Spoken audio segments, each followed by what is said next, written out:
How is it, if you're writing about the campaign, that you didn't have any Flynn anecdotes? This book, Chuck, and what we talk about in the book is about the Trump campaign and the Trump rise and what the president saw, what the candidates saw, what the reaction was of the American people. And what we don't talk about, Chuck, and look, this isn't a book about Corey Lewandowski or Dave Bossie. This is a book of what the president tapped into. So all the ancillary players aren't mentioned, of course. The person who was the most important factor in the presidential election is the man who's the president of the United States, and that's what we write about. I understand that, but he didn't even make acknowledgments. Well, you listed every other person in the campaign in the acknowledgement. Judging from the new book by former Trump aides Corey Lewandowski and David Bossie titled Let Trump Be Trump, the attempt to downplay the role of Michael Flynn in the campaign began well before his guilty plea on Friday.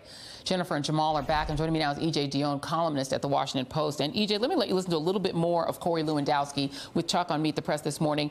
And in this fight, he's saying that he did not know, as campaign manager, what Don Jr. and Jared Kushner were up to in the campaign.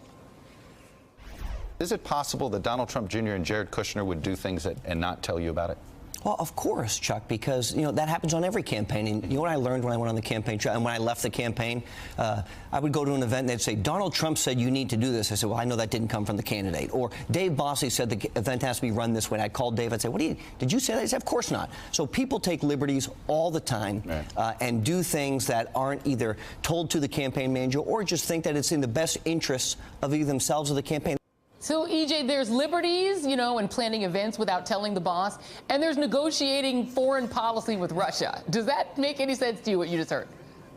Well, I think a year and a half ago, Corey Lewandowski would want to tell us he was in the loop on everything and a really decisive figure. And as this story advances, I suspect he's not going to want to be in the loop on anything.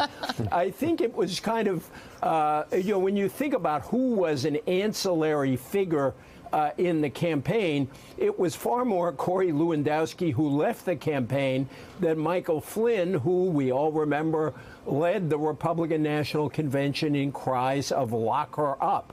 So I don't expect anything from Corey Lewandowski on the Russian investigation or on collusion.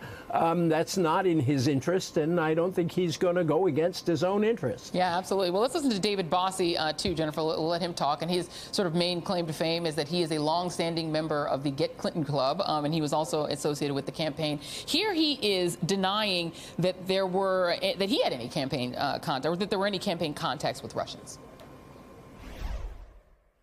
Well, I do believe that he will incriminate others in the administration. Otherwise, there was no reason for Bob Mueller to give Mike Flynn this kind of a deal where even in the factual basis, you can see there are other crimes that could have been charged. Whether that will lead ultimately the president, I simply don't know. Well, that was Adam Schiff, and he was saying that he thinks that Michael Flynn will incriminate other people. But now here's David Bossie. Can you definitively say that there were no Russian contacts between the campaign? I've talked to Corey Lewandowski about this 100 times at this point. I've not interviewed you. Was there a single Russian interaction that you ever witnessed? Not even one. And this investigation's been going on for a long time, and there's not a, I just don't put out there that there's a scintilla of evidence that shows Russian collusion. This president, then the candidate, that was not part of the campaign. I never saw a Russian. I never saw a Russian at Trump Tower. I never interacted with one. I was never on an email about one. Jennifer, there are Russians who live in Trump Tower, but he never saw a Russian, not one Russian, not one. Yeah, well, first of all, we all saw public collusion by Donald Trump trying to encourage the Russians to release Hillary Clinton's emails. By the time we get done with this, no one is going to remember that Donald Jr. was on the campaign. This is going to be denial. The rats are leaving the ship. No one knew anything about anything. No one knew anything. And at some point, you know what? It doesn't matter at all because Robert Mueller marches on. He's going to get the facts. He's going to get the evidence.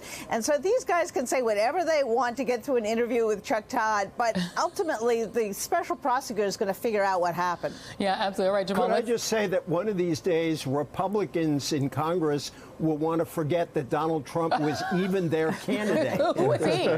We don't know who that is. Okay, here is Dianne Feinstein, the senator from California, talking about the question of obstruction of justice. And this is interesting because it's a question of who's investigating that. And this is for you, Jamal.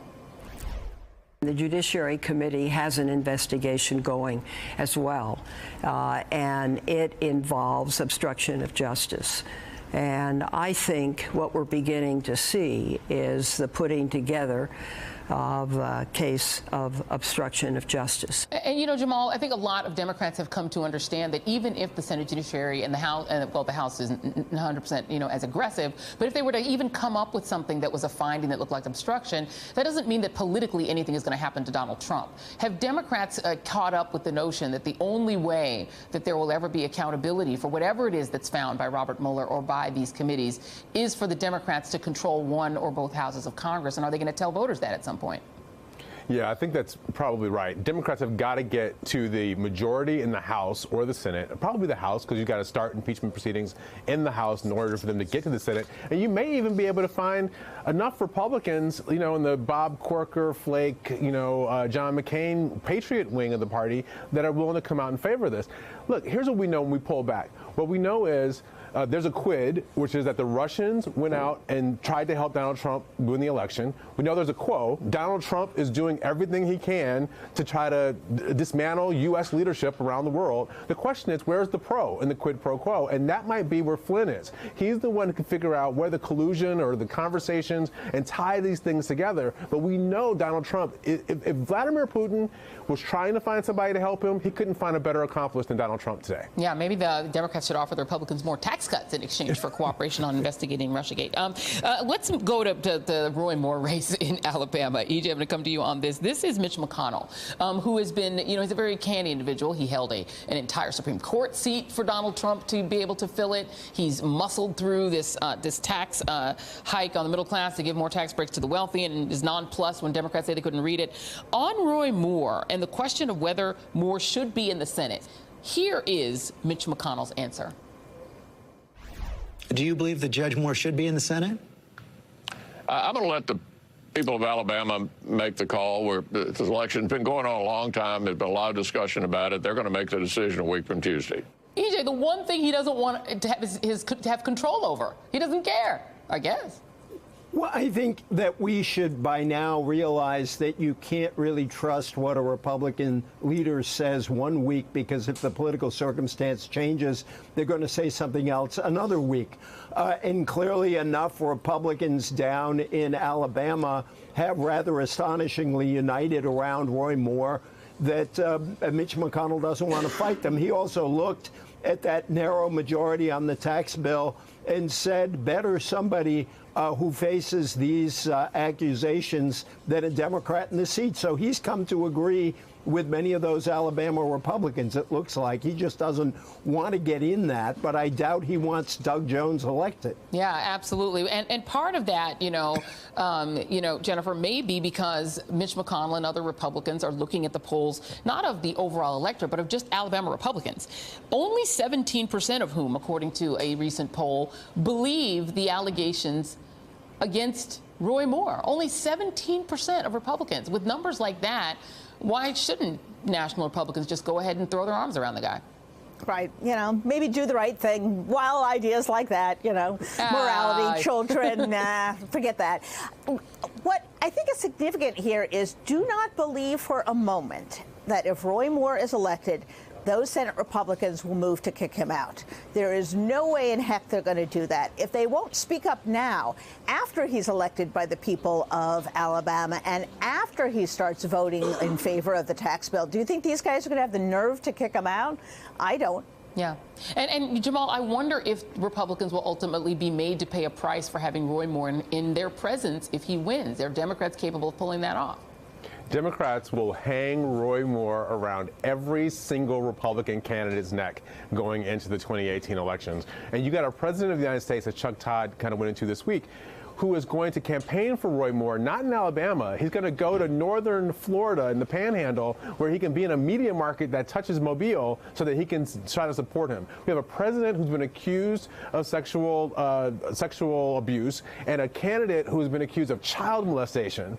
and they're going to be together virtually on the campaign trail. This is one of the lowest points in Republican politics. Democrats are going to have to take advantage of it. But EJ, aren't Republicans who are impervious to this kind of criticism or any charges of hypocrisy? That is their one talent, is that they don't hear it. They didn't care that Donald Trump had been accused by multiple women, the Roy Moore thing. They just simply start yelling, well, what about whatever Democrats? What about Al Franken? What about, even if they're not the same kind of situation, won't they just say, point at Democrats and say, we don't care?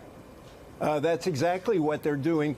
But I think you touched on something earlier in the show that's very important. There are some Republican women and many Republican independents down in Alabama who are quite conservative, but their conservatism says to them what Roy Moore did was really wrong. And so everybody talks about a hidden vote in a race like this. Roy Moore, people not wanting to admit that they're supporting him to a pollster. There could be a hidden vote the other way. Very conservative women and some men saying, I really can't admit I'm voting for a Democrat, but I actually don't want Roy Moore in the Senate. And I think it's going to be very interesting to see if that side of the hidden vote emerges. Yeah, absolutely. EJ, I hope you're right. I really do hope you're right. We like what EJ's right. Absolutely. Well, we shall see. Thank you very much to a great panel. EJ Dion, Jennifer Rubin, Jamal Simmons. Have a great Sunday, guys. Thank you. Good to be with you. Thanks. And up next, a reality check on why Donald Trump's voters put him in the White House.